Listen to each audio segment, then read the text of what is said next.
how can producer organizations balance the need to do advocacy, many of the policy-related stuff we've been talking about, with the need to provide the kind of services that their members need?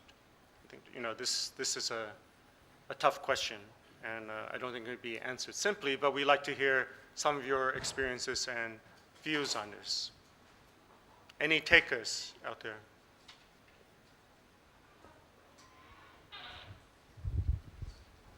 Yes, please.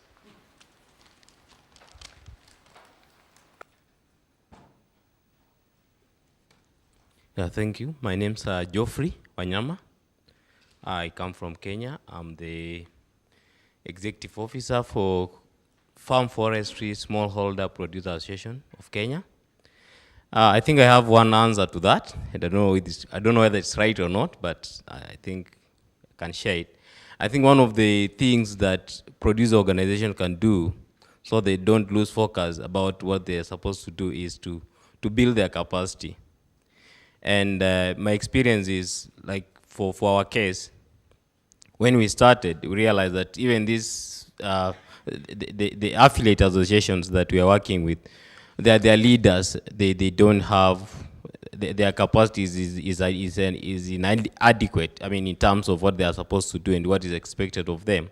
So I think one area is to make sure that they understand their role as regards to farm forestry, and they keep on refreshing that, I mean, in terms of having capacity building, and also working maybe with the government and other stakeholders, sharing experiences across the board. But I think the key thing is to build their capacity in that area. Thank you. Thank you very much for sharing that. Sounds like a good answer, and you're living it, so I think, but keep the focus and have capacity building to help reinforce many of these things. Any other interventions before we return to our panel from out there? Okay, if not, yes. We'll give our friend from the Philippines, since I've been living there for 17 years, a second shot. If you can keep it brief, thanks. And thank you for giving us the favor for the second time. It's just that to support also what our Kenyan colleague had mentioned about the basic need is for the capacity building or strengthening of these producers' organizations. And in addition to that, I think because policy advocacy, it tends to be more on raising the positions and interests of these sectors and letting them be heard, because as also emphasized by our panelists, the voices of these sectors need to be heard, and that their capacity to do so will have to be enhanced. And we can also pick, for example, what our colleague from Mexico has said about having them involved in multi-stakeholder platforms like a tripartite with the government, with these farmer organizations, and the other sectors, because in